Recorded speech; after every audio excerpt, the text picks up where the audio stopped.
Hey, what's up, y'all? We're back. Another episode of From Prison to Purpose. This is actually our second interview.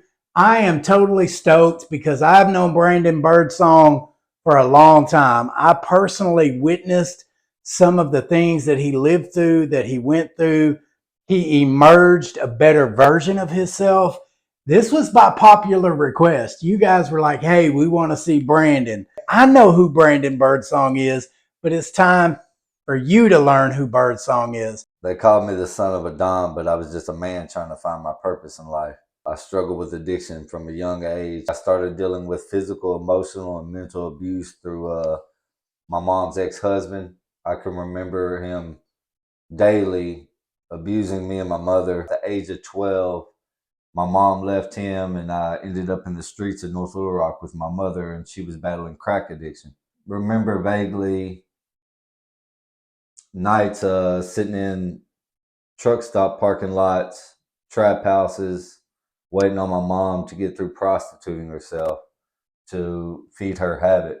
And not only to feed her habit and her addiction, but to make sure I still had some food in my stomach and a place to lay my head at night. It was a generational curse. My father was incarcerated for 17 and a half years. That was a pretty long stint for him. And he got out when I was 18 years old. When he got out, I was already a young man. I had a child.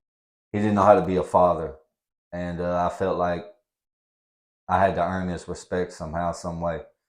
Him being him, he started selling drugs. And he introduced me to methamphetamines. My life slowly went downhill. After he got busted by the feds the first time, in 2019, I was incarcerated and sent to prison for my first time.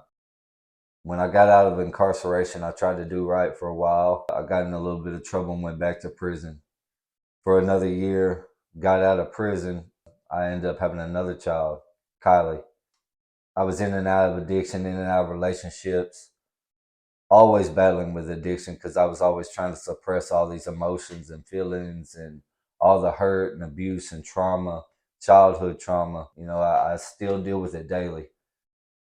Constantly neglecting my children as a father. I should have been there for them, but I had to feed my habit. I had to feed my addiction. I had two, a daughter and a son, Cameron and Kylie. I went to prison 4 times. This last trip to prison, when I went to prison, they was left with their mother, and she was battling with addiction as well. And during this stint in prison, I found out that my son and my daughter had both been molested by a sexual predator while I was incarcerated. Due to that situation, they were taken into state's custody, put into foster care, and put into Project Zero, which is an adoption agency for children. DHS took your children, or do you feel like they rescued your children? I feel like they rescued them. As hard as that is for me to say, where they was at was not healthy at all. Where you were at wasn't healthy either. Yeah, where I was at in my life was not healthy. And as I was starting to change, it felt like my world was falling apart out here in the free world. You're in prison when you find out that sexual misconduct had took place on your kids. Yes, yes. I was incarcerated. I was doing a 6-year sentence. How did you get through that? You're already in an atmosphere of chaos. You're locked in a pen and physically in a cage with people who don't really show vulnerability or emotion. So how does a father deal with a blow like that? Well, I had my mother, man. My mom, she's completely turned her life around. She's 22 years sober, clean of Nice. all substances. She has a full pardon from the governor of Arkansas. Let's go, mom. Come Yeah. on, man. And I've always been able to lean on her and ask her advice. And she said, son, you just got to give it to God. And that was hard as a father to know that I probably would never see my kids again, but I had to just give it all to God and ask Him to just take care of them and place a hedge of protection around them and just let them know that I'm always here, regardless. So do you think there's ever hope of you being reunited at any capacity with them? Yeah, I hope one day that I will be able to reunite with my kids, man. Reunification is a big step for me. I would love to one day to be able to see them again.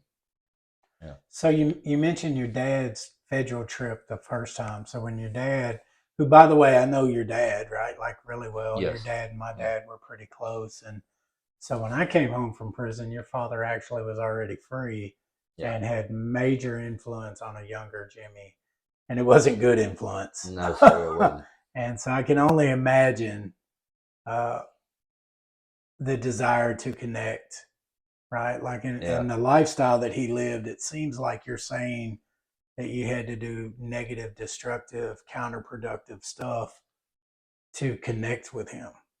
Yeah, I felt like I always had something to prove to him. I've always wanted my father in my life. He got out of prison when I was 18, went back to the feds about 4.5 years later, did 12 and a half years. February 2023, I got out of prison. I did 3 years in Cummins, and when I got out of prison, he was out. I tried to be a part of his life again. I tried to gain his respect in so many ways, but I just needed a father. I grew up without one, and I just wanted that so bad in my life, and I want to be a good father. But I never got taught how to be a good dad. Do you think you're learning now in recovery? Yes, yes. So where's your dad at now? Actually, my dad is incarcerated yet again. He got busted by Federal Bureau of Investigations and DEA. He got busted with 222 pounds of meth and 5 pounds of weed and a substantial amount of money. Over with. Yeah, I mean, he won't see daylight with a charge like that. probably not. Yeah. How does that make you feel? Um, Really, it hurt me to see him go back down like that, but it's all he knows. I feel like he's institutionalized, and that's something that I never wanted for myself, but I found myself in and out of prison 4 times. Your mom got clean. She's been clean 22 years. So when she got clean, where were you living? Where were you at then? When my mom got clean, I was in and out of prison, jails, institutions. I was on the verge of losing my life. I was slowly killing myself. I finally found recovery, man. I was 34 years old when I found the PAC program through Lonoke County Sheriff's Office. You're 34 years old. You finally find recovery. So the first 34 years of your life is, in the streets, Yeah, wilding out, yeah. right? So what's the craziest thing that you saw in addiction? I've seen people zip tied, duct taped, doors kicked in. I've seen it all. People Yeah. shot, stabbed. I've seen it, been there, experienced it, and that's something that I don't want to ever have to deal with again. And you feel like it left trauma, like an impact of untreated trauma in your life? Oh, most definitely. So how old were you when you went to prison the first time? I was 20. 20. Yeah. What's the craziest thing you saw in prison? I've seen people have deuce episodes. It's a spice that people smoke to get high. K2. Yes, K2. And I've seen somebody jump off of a tier at Cummins Prison. I've seen them Hallucinating. yeah, hallucinating. I've seen people stabbed, beat with locks. I've seen some pretty chaotic stuff in prison. Riots. I mean, You ever see anything funny? yeah. Yeah, I mean, if you call somebody swimming in their own puke funny, I mean, yeah, I Was mean, that from the K2? it's from K2, yeah. Golly, man. Yeah. The funniest thing that I remember, well, it's funny to me now, but it was when I sold the guy the horse poop for 2 bags of coffee and he smoked it. You know what I mean? Yeah. Told him it was weed and put a stem in there with the dried up manure. And Oh, wow. yeah, he came back for another one, a dime bag. This was 1995. Oh, my God. So, but I think you really just went up to me with the swim in the puke. So this guy's vomiting and he thinks it's a swimming pool. I guess. I don't know what he had going on. How did the COs deal with that? Well, they just kind of watched it on for a good amount of time until he kind of came out of it. They stuck him on a red cart and took him to the infirmary, let him sober up, and then just put him back in the barracks. Oh my gosh. No services or treatment in prison. No, Do not go to prison if you want to get well. no, Right. do not. You're 34 years old. You find recovery. You are in a jail recovery program, which is how you got to us at the recovery house, right? So Yes. do you think you found a purpose now in your life? Most definitely, man. Well, what is that? What is Brandon Birdsong's purpose today? Well, I would like to maybe one day become a peer support specialist and help people, because I know how hard it was for me to ask for help and reach out to someone and say, I have a problem. I need help. It took 34 years for me to do that. I hold down a full-time job. I pay my fines. I attend meetings. I chair meetings. I've taken a Narcan class. I do a lot for myself that I never thought I would do, and I attend peer groups. So maybe when I do decide to become a peer support specialist, I get some information that'll help me do that. Me and my mom's relationship has always been pretty good since she's gotten sober, and she's never given up on me. Out of 4 trips to prison, all my friends, so-called homeboys, homegirls, whatever, they weren't there. They didn't put money on my books. They didn't write me letters. They didn't answer the phones. So those so-called friends that I had, that I was just getting high with, and they just wanted something from me at the time. You know what I'm saying? When I was down and out and I needed them most, they weren't there. My mom was. And she is my number one supporter in everything that I do. And Facts. Yeah.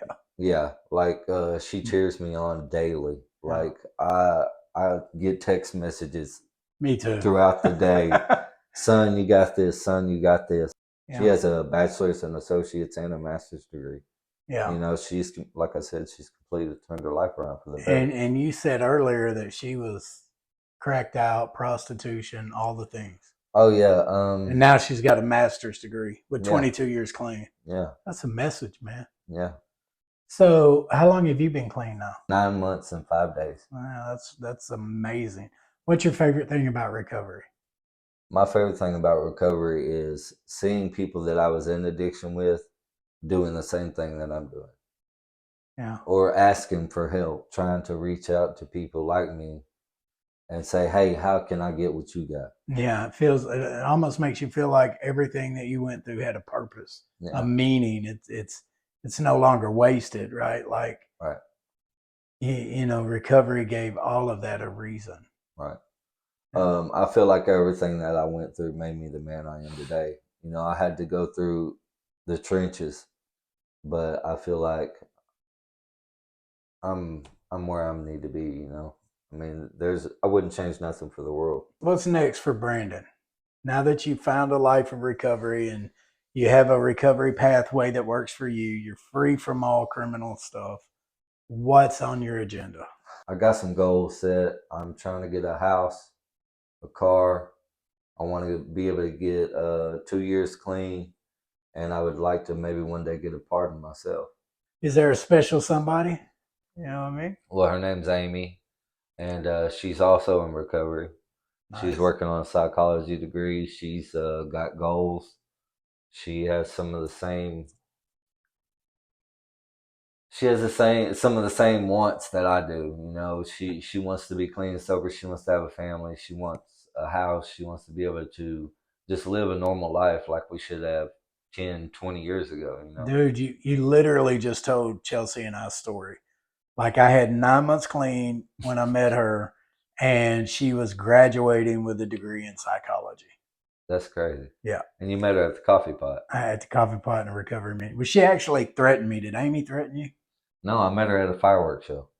Okay, recovery show? Yeah. Okay. Yeah. It's crazy how much fun we have in recovery. And we didn't want to get clean because we didn't want to give up the chaos. Right. Did you ever pilfer? Oh, yeah. I pilfered.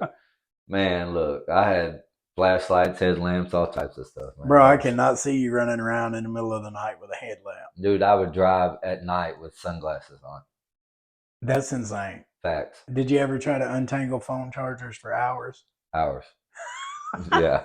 Let me fix your brand new TV with my butter knife. Yeah, or hey, let me switch out your phone screen, or hey, let me see your phone. Crazy, and nothing wrong with your phone. Yeah. You're just gonna put a phone screen on that don't fit. What's the one thought that you want to leave everybody with, man? Man, I just want to let everybody know that recovery is possible for anybody. If you're still lost out there in addiction and you're still down in the dumps or whatever, don't be scared to reach out and ask for help. There are people out there that care. We'll love you until you can love yourself. Facts. Thanks for watching, y'all.